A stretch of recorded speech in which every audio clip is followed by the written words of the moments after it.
Hey guys, this is Matt Kalman. Welcome to Beyond Wealth Success Unscripted, the podcast where visionary business founders and leaders open up about their journeys, challenges, and triumphs in the world of business. Stay with us as we give you a sneak peek of this week's inspiring episode. We are proactively knowing what they're looking for. It's not about, hey, I've got a job. Can we fit the square peg into the round hole? I already know exactly what these people are looking for. And when that opportunity comes along, I know that they're going to commit to it at the rate that they're looking for because it's what they've told us proactively, what they want at the end of the day.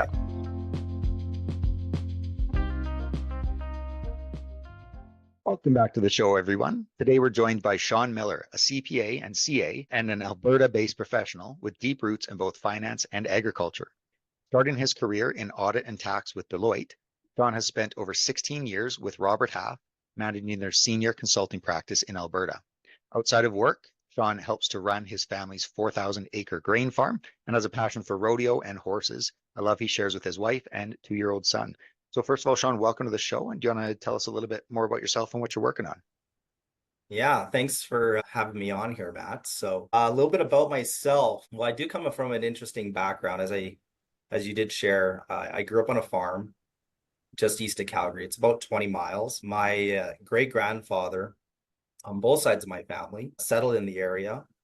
One of the first settlers, to be honest with you, well over 100 years ago. And I've been fortunate to live in the area. I did spend some time living in the city after university. I bought a place and lived in the city for a few years, and then had an opportunity to purchase a quarter section of land. It's an 8, actually, and it was the original homestead of my great grandfather on the Miller side. To be honest with you, Cool. Bought it off a great aunt.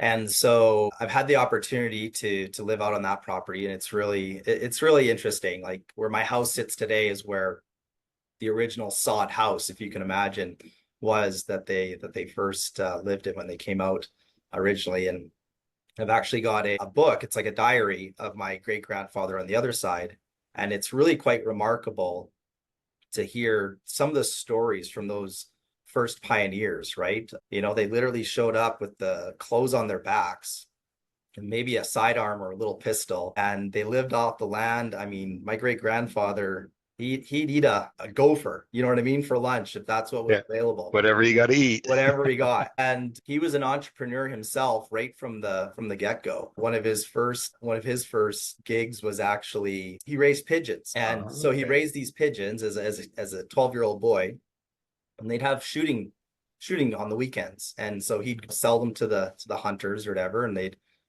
any ones that missed, they'd all come back, the next day.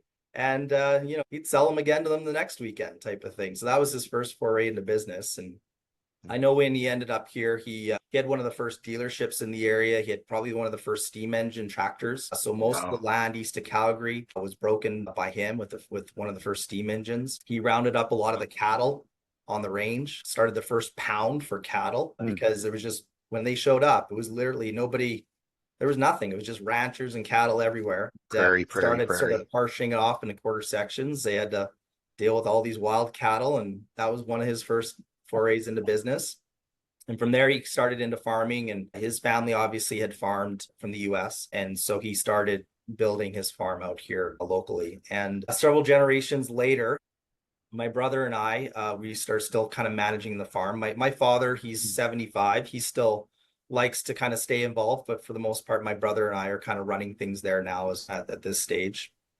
We have a hired man that helps us, and it's about a 4,000-acre grain farm. Some of the land's owned, some of it's rented. And so that's sort of my passion outside of my day job, which is at Robert Half. The interesting thing about farming is 4,000 acres sounds like a lot today, but in reality, it was maybe a lot 10, 20 years ago. Today, there's farms getting in the neighborhood of $10,000 to $50,000. And in our area, there's so much real estate spec being so close to the city now, to buy land for farming purposes, it's almost unreasonable. Yeah. My brother and I, university, we both kind of had decisions to make whether we wanted to kind of stay on the farm. And I think both of us were had ambitions to do more. And, so obviously farming is there, and we would love to pass it on to the next generation. But being so close to the city, 20 miles, you have the ability to maybe have more than one career.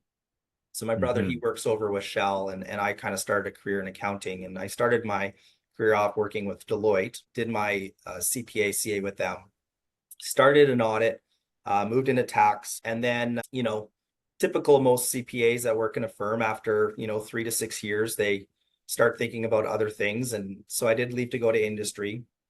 And it was kind of an interesting time in my career because growing up on a farm, you don't know much about the business community. You know that there's lawyers and accountants, and that's about it, right? Because that's Yeah. all you deal with. You Yeah. go to town and get your books done and get your will written. That's about it. So the only sort of exposure I had to the professional world was a lawyer by the name of Tom James that my dad worked with. And I thought, one day I'm just going to grow up to be like Tom. I'll get my law degree, I'll do taxes, I'll do accounting. And he was a CPA, CA, and a lawyer as well. So that was kind of the only thought I had in my head. So I worked with the firm, I did audit, I did tax, I had plans to go to law school. Ironically, though, when I was at the firm, we had a bunch of lawyers joining us. And I kind of asked them why. I said, well, why are you working for an accounting firm? And most of them said they like the idea of working with a team. It seems like the difference between the legal practices versus the firm, it's a little bit more team oriented, and they like that. So I thought I'd save myself 3 years of law school and not working without a paycheck and just stick with tax. And I did that. So I worked with a lot of large companies, did some oil and gas, real estate, other various industries. I moved into industry, and I ended up working within Canada, and I was doing their tax provision. And I'll be honest with you, I wasn't there a very long time because I kind of found myself in a world where I was working for a large company, basically trying to figure out that one line item on the financial statements, Matt. And I wasn't fulfilled by that. Yeah. And I don't know if it was just, whether it be running the farm, having a bit of that entrepreneurial mindset. I wanted to do something that was kind of more my own, more from a business standpoint. And it was just sort of happenstance that I ran into a girl that I went to university with. Her name's Susan Toe. And we had met in the Plus 15. I was in the same building as Robert Half. Ironically, I'd never really heard of Robert Half. And she basically said to me, you need to come work for Robert Half. And I said, Robert who? And anyways, she introduced me to the idea of working with an organization where you get to kind of build your own business within a very reputable brand. And so the type of role I have today, it's a commission-based type of opportunity. So your success is determined by your own merits. You have to build your own book of clients, build your own reputation in the market. It's as close to owning your own business without having to kind of drop $500,000 and go put up a shingle at the end. Almost like a franchise model. Yeah, in a sense. Actually, Robert Half actually started as a franchise originally. It started in California as a franchise. And then I think it was around 1985, a fellow by the name of Max Mesmer, who actually remained our CEO up to only a few years ago, to be honest with you. He grabbed a group of investors, and they purchased most of the franchises over time. And then they went public. And Robert Half is a very well-known large public company out there. We've got operations all over the world. I think we have close to 400 offices around the globe, from, in Europe, Asia, Australia, Canada, US, obviously. And so I joined Robert Half, would have been in February of 2007. At the time, the team that I joined was, we call it Management Resources, is the brand. And so it's sort of coined as our senior consulting side of the practice at the end of the day. So we've got other various lines of business that do. Most people are familiar with Robert Half in the market. Maybe they found in the accounting realm their job through Robert Half. They do a lot of permanent placements. We have another division. It used to be called Branded Account Temps. It's got a different brand now. Our contract finance and accounting group, and it's well known in the market. We used to have advertisements on QR77 called, Bob the Accountant, but a lot of people are kind of familiar with. And they do more of the operational, like AR, AP, junior, intermediate accountants. But we've got a specific arm which focuses more in the senior space. So anything kind of from that senior accountant up to a CFO. Me and the team that I manage, we're helping clients fill those gaps. So it could be a family leave, could be a maternity leave. It could be someone's just left the organization. And as you know, an accounting map, coming from an accounting background yourself, you can't go a month end or a year end without a controller or a CFO or what have you. So our team is designed such that we can deliver that talent within about 48. Got it. And that's about 30-40% of what we do. The other 60% of what we do is actually more in the project space. And so there's kind of three key areas that we focus in on the project side. We do a lot in the business systems side. And when I say business systems, we do have a technology practice under the Robert Half umbrella, but we're looking at it more from a finance angle. So there's lots of ERP projects where you're maybe needing a functional business analyst or a project manager that maybe grew up in finance or something of that nature. We're seeing a big trend in Power BI. So I'm placing a lot of people that are building out those dashboards, right? Yeah. So it has that sort of business systems flavor to it. We do a lot in the business process improvement. So it could be you're a small organization or medium sized, and you want to bring in a seasoned expert who's familiar with moving your month end from 10 days to 5 days. Or you're, wanting to improve your budget process or what have you, right? Maybe we're redesigning it. And then the last area would be, I kind of call it the compliance bucket. And that could be anything from we want to implement SOX. We've got experts that come from that world to I'm just an organization and we don't have our controls or our processes documented very well. And I'm worried that, key role was to leave the organization. All that mind and knowledge of that individual goes with it. And if we don't have those processes documented, that's a big risk for a lot of senior executives. So we've worked with clients to actually go in and set up frameworks for documentation, actually do the hands-on documentation. And we've got an extensive network of consultants that can do that work. Interestingly enough, just in, our Calgary operation, I would say we've got upwards of 4,000 individuals that are active in our network today that we can lean on. Wow, 4,000. And I actually oversee the operations for both Calgary and Edmonton. Okay. For this, management resources practice. So, I have a team. I have individuals in our Edmonton office. I have individuals in the Calgary office, and I myself still carry a book of business. So I am open to working with, new clients out there in the market if they're open to it, in addition to obviously leading a team. And we also have another line of business called Protiviti under the Robert Half umbrella. It's a different brand. Protiviti actually spawned out of Arthur Andersen many years ago. I think when Andersen, I think it was around 2000, 2001 when they, were dismantled. Every accountant that's listening to the podcast right now is chuckling, and everybody that's not in accounting is wondering why. You're right, exactly. It was the risk-based consulting practice of Andersen that actually was formed as Protiviti. I think at the time it was around 75 partners that had rebranded to Protiviti. They were purchased by Robert Half. Today, that brand, it's about a $2 billion top line practice, about 11,000 employees operating in about 26 countries. So I also do pitch services in the market, like senior level consulting services that are more of a deliverables based as well. And we actually are able to do projects with Protiviti that actually bring the Protiviti and the Robert Half brands together.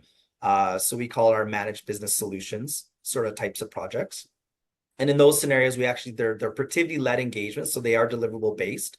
But I think one of the nice benefits is that we're able to bring consultants with 10, 20, 30 years experience to be sort of the hands-on, roll up the sleeves sort of individuals on those, initiatives. And it tends to bring down the overall cost of the initiative versus trying to source everybody that has sort of that public practice type of background at the end of the day on the projects. Yeah, I recently wrapped up a project last year. It ran over a year long. We had 8 or 9 consultants working under a Protiviti manager on that initiative, and it was helping stand up a procure to pay process for a client who had decided to outsource that function, and it just didn't work out in the way that they had hoped, unfortunately, Matt. And we were able to kind of quickly step in, deploy resources, stand up that function, and support them, until they were ready to kind of take it back in-house. Yeah. Okay. And so really, you called it the management resources, maybe also would be known as like that fractional CFO, fractional controller. Yeah. That type of It's work. interesting. I know there's a lot of, that's a big big trend right now is the fractional CFOs, the fractional Yeah. controllers. The one thing I would say is that we can absolutely do that type of a service. I've placed a controller for 3 days. I've placed a controller for 3 years. Where I think on the fractional side of the equation, it's usually an individual who's deciding, I'm going to be a fractional controller. I know you yourself had mentioned you're doing some fractional work.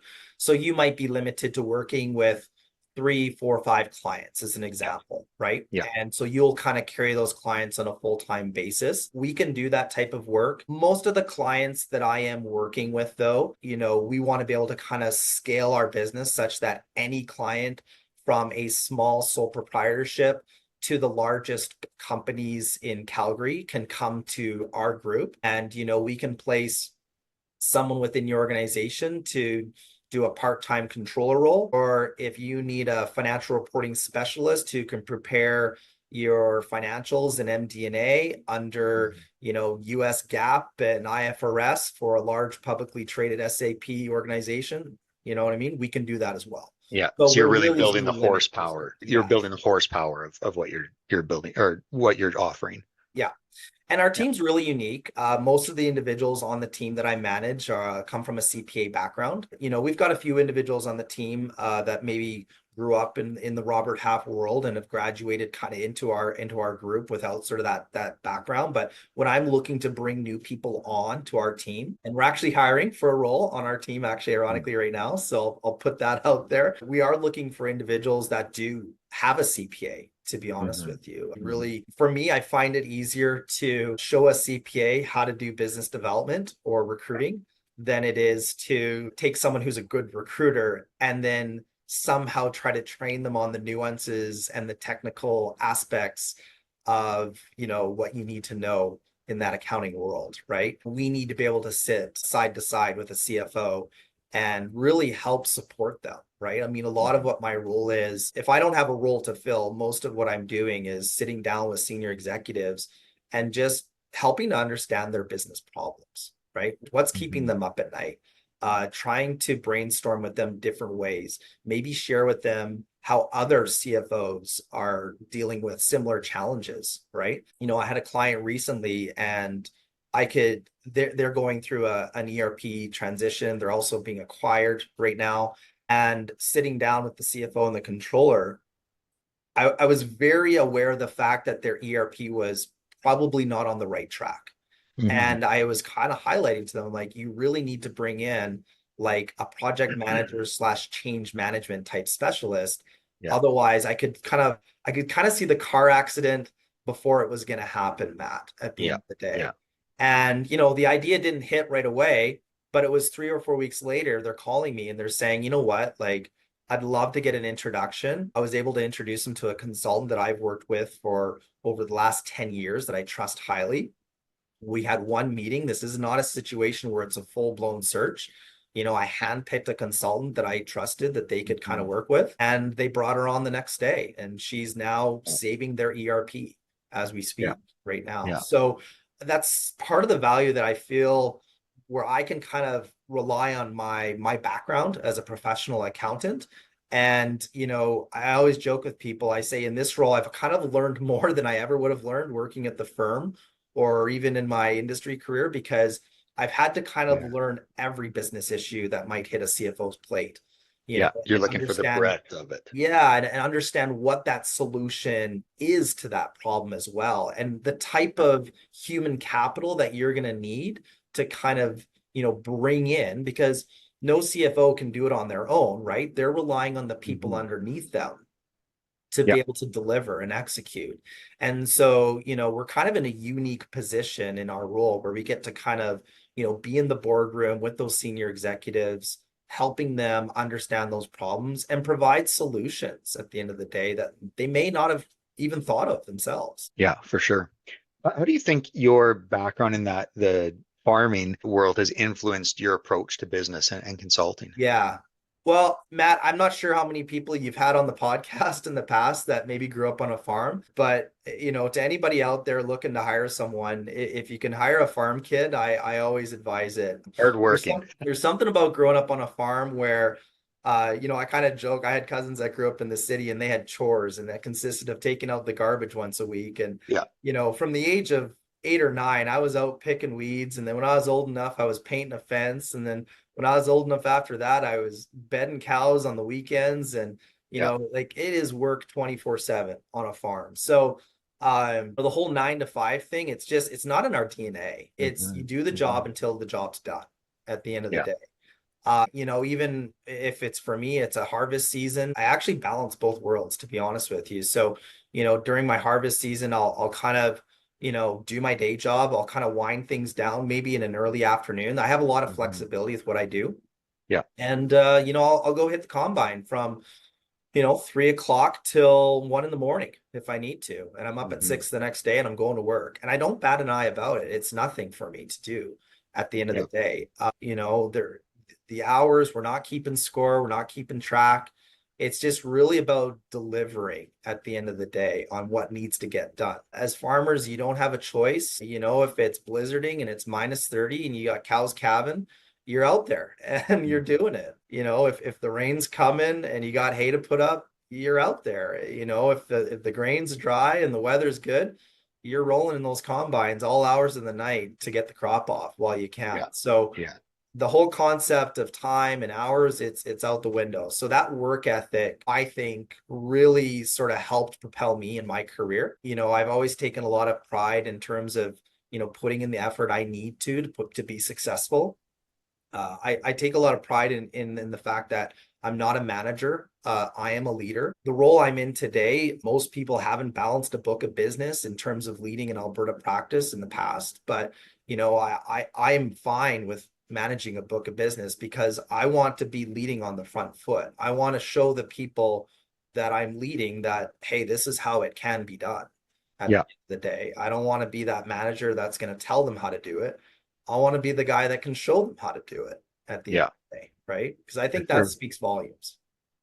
What advice would you give to somebody maybe looking to enter into this? I'll call it the consulting type of field. So whether that's Yeah. on the fractional work or whether that's on the project-based work, what Yeah. advice would you have for them? Well, I think if you're wanting to be like, say, a fractional controller, fractional CFO, the one thing I would highlight the most is just that ability to network. And that's something that I think if we're talking accountants, CPAs, it's not something that's always natural. There are those stereotypical accountants out there. I've met a lot of them over the years, and I know not everybody is that way. I know it's hard to find a lot of people that are outgoing in that accounting world because I try to hire them at Robert Half when I get an Yeah. opportunity, and they're few and far between. But I think that networking is trying to get out of your shell, building that network. I've got lots of consultants that are in my network that work with me from time to time, Matt. Hmm. But Hmm. they're not exclusive. They don't have to work with me. They've got their own Yeah. networks, and that's fine. We're great. We're happy to support them when they need it. But the one thing I would say is that if you can find the work on your own, you're going to be able to negotiate, a premium rate for that. When someone comes to a group like mine, they know that Robert Half is doing that networking for you at the end of the Right. day. Yeah. So from a rate perspective, we do find people maybe being a little bit more flexible, knowing that Robert Half's going to be doing that networking and finding that work for them at the end of Yeah. the day. Relative to your peer group, you have to be somewhat flexible working and partnering with a group like ours versus maybe finding the work on your own. But we're a bit of a safety net. If you've got a gap of 3 or 6 months, hey, like let's talk. Let's talk about what Hmm. projects we got on the go. But if you want to consistently stay busy and get your business going, that networking, and it's probably going to be like you probably need to budget upwards of 20% of your time to it, to be Yeah. honest with you. I Yeah. think that's the part that's missing. I think where a lot of people run into a bit of a trap is they're a couple weeks away from wrapping up an engagement and they think, okay, now I need to start looking. Where in reality, that network should be coming through in that last couple weeks. It's Yeah. it's time that you've invested proactively. In terms of our business, we're very proactive. We are not reactive. I think that's our big differentiator. Robert Half, we invest a lot of assets. Most of the people that I would compete against are small shops, maybe a 1 or 2 person shop at the end of the day in terms of the consulting side. I've got a team of 8 people, and we're just dedicated to this one space. Yeah. And so we're proactively meeting consultants, we're proactively conducting their references. We are proactively knowing what they're looking for. It's not about, hey, I've got a job. Can we fit the square peg into the round hole? I already know exactly what these people are looking for. And when that opportunity comes along, I know that they're going to commit to it at the rate that they're looking for, because it's what they've told us proactively, what they want at the end of the day. It's allowed me over my career to have about a 96% success rate with the engagements that I've run over my career. And when I compare that to most CFOs who I pull, if I was to ask a random CFO, like, what's your success rate in hiring? Like, where you'd say, like, 10 out of 10, I nailed it. It's maybe 60%. Maybe. And I would say over the last couple of years, that number is probably a little lower, because it's been really hard to find talent the last couple of years. Yeah, for sure. Shawn, if somebody wanted to learn more about what you're doing, maybe get in contact with you, where would they go for that? So probably there's two different ways. So you could connect with me, linkedin.com/in/Shawn, SHAWNC Miller, ILLER. So again, linkedin.com/in/Shawn C Miller. Or you can try to email me. My email is shawn.miller@roberthalf.com. So that's SHAWN.Miller, MILLER @roberthalf.com. Perfect. Well, certainly appreciate having you on the show today, Shawn, and look forward to hearing about all the projects you guys are working on upcoming here. Awesome. Thanks so much, Matt. Talk to you later. Cheers. Thanks for tuning in to Beyond Wealth, Success Unscripted. If you enjoyed today's episode, be sure to subscribe and leave us a review. And if you or someone you know would like to share their journey on the podcast, visit beyondwealthpodcast.com/guest. Until next time, keep striving for success, and we'll see you on the next episode.